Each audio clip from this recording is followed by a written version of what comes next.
Je me présente, je suis docteur Cheikhouna Gaye. Je travaille ici à la pharmacie Fadilou Mbacké en face de l'hôpital Nabil Choucair. Donc ce qui s'est passé, dafa am benn patient bu ñëw bëgg benn garab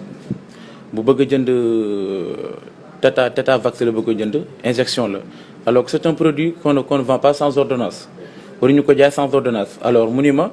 attends damay woote kër ga ñu envoyé ma ordonnance par WhatsApp. léegi bi mu génnee dugg si waat wanuma ba tey wanuma ordonnance man ko garab bi kenn du ko jaay sans ordonnance. Et là il a commencé à crier sur moi, il m'a dit que tu es impoli, tu es idiot. Et moi aussi ma delloo ko mu yuuxu ma delloo ko mu ne ma je vais te faire regretter ce que tu m'as dit. man ko allez-y on va voir. Après quelque temps après mu génn toog ba mu nekk ko alors que xaw ma woon ni commissaire la ndekete bi mu génnee mu woote police Parcelles. bi mu wootee quelque temps après benn camion wàcce taxaw fi wàcce ay agent de police, je ne sais pas agent de police leen xaw ma lan lañ ñu dugg ci pharmacie bi génne ma par la force. Et bi ñu duggee ci pharmacie bi ils m'ont menotté, ils m'ont fait sortir par la force, casser vitrine yi fi nekk, voilà génne ma par la force yóbbu ma police nii la demee. Alors que dama ne ko rek garab bi kenn du ko jaay sans ordonnance mu traité ma n'importe lu nekk wax ma ko ma delloo ko mu ne ma je vais te faire regretter ce que tu m'as dit. Alors man ko c'est ce qu'on va voir. Après quelque temps après mu woote police, ay agents yi ñoo fi génn ma par la force manote ma yóbbu ma. Alors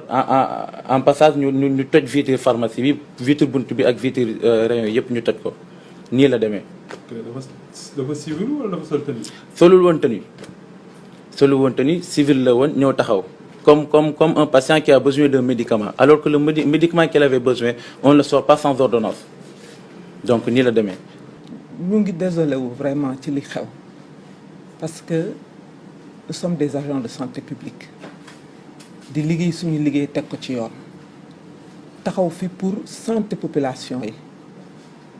tey jii man damay ne docteur Cheikhouna Gaye li mu def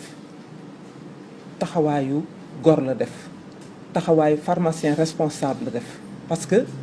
bëri na ñoo xamante ne tey boo dikkee yor sa xaalis loo soxla ñu jaay la. fii nag yàlla dimbale nañu ba liggéey bi ñu ngi conformer wu à la législation. garab bi warul génn te ordonnance amul ñu wax la ko ñun xamuñu kan nga de. li yoon santaane rek la ñuy doxal parce que fii ku fi mun a dugg rek dañ lay considérer comme un roi. C'est un patient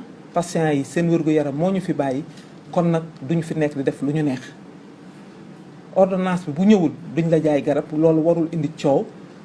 ba yow nga dem indi sa doole jël say alkaati jël say police bi nga xamante ne dafa war a nekk pour la sécurité publique, pour la sécurité de population nga ñëw ci benn nit. xanaa benn policier sax xajul ci benn nit waxatumaa nag nga indi lu ëpp juróomi policier ñu dugg yàqate fii. Mais waxuma dara sax mais kii c'est un agent lui aussi assermenté.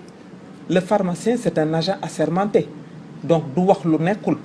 pour lan ñu di ko menotté, du sàcc du délinquant, pourquoi ñu di ko menotté. léegi nag ñun nañ ñu wax ci ban dëkk la ñu nekk ndax ci dëkk droit la ñu nekk wala dëkk samba booy la lu neex waaye mu def ku am sa doole jaay ko nit ñi. bu dee loolu la nag pharmacie yi tey dinañu commencer mobiliser wu nag tëj ministre de la santé syndicat ordre ñu war a mun a taxaw nag joxe un signal fort ba pharmaciens ñu delloo si leen li nga xam ne ñoo ko moom. Le monopole revient aux pharmaciens, c'est pas des policiers wala ku mu neex rek ñëw def lu la neex. ñoom li ñu war a waxuñu ko garab yaa ngi nii ñu di ko jaay ci mbedd mi bu ñu amee ñu mënote ñooñu la ñu war a mënote. Mais ki nga fekk bu nekk ci biir liggéeyukaayam du délinquant du sàcc chaque jour ñu agressé nit ñi fii chaque jour ñu gis fii ñoo xamante ne ñi liñ leen war a jàppee bëri nañ ay sàcc yaa ngi fi kenn defu leen dara ñu ñëw fekk une honnête personne koo xam ne tey bu ñuy wax ne dañuy citer un exemple ci yar ak ci discipline ak ci correction dañu naan Cheikhouna Gaye nit ku yaru la Cheikhouna taalibe la talul fu muy xeexe wala muy wax ju ñaaw. Seytaane nag mun na taxaw bu seytaane taxawee nag ñun ñëpp dañuy d'accord ne les responsabilités sont partagées te man mënuma d'accord ki dikk ci bërëb règlement bi moo fiy dox nga tëb di saaga ay insanité kooku warul jóge ci gémmiñu kilifa. Man bi ma demee mu ne ma man commissaire bi maa ñëwoon foofu dama jaaxle parce que man bañ ma interpellé dama ko woo di woote wallu woo commissaire Parcelles parce que moo ñu gën a jege mu ne ma man mi maa fa demoon ma ne non ay agresseurs ñoo fa ñëw mu ne ma man mi la donc c'est grave je pense que dëkk bi toll na foo xam ne il faut que ñu recadrer nag autorités yi waaw man de awma droit recadrer autorité waaye kenn ku nekk war nga xoolaat sa bopp ba booy dem ci sa nawle nga xam ban comportement nga fay yóbbu kilifa du njëkk a saaga responsable doo njëkk ay saaga violence verbale responsable moomu ko pharmaciens yi nag xaw nañu sàggan parce que ñun lu ñu teg rek ñu nangu masala bi nag ëpp na fi mu nekk nii dañoo war a taxawaat nag ministre bi taxaw bu fekkee ne ñun la fi nekkal ak population yi ñu xam bu fekkee nag daf fee nekk pour kenn ku nekk lu la neex nga dajale say garab nu la neex waxee nu la neex taxawee ordonnance léegi koo ne indil sa ordonnance population bi ne lànk tëdd ci suuf bëri na fi ñoo xam ne toujours fii dañuy xuloo ci lan indil ordonnance parce que tàmm nañ gis garab ñu di ko jaay ci mbedd donc je pense que la police sénégalaise doit être au service des populations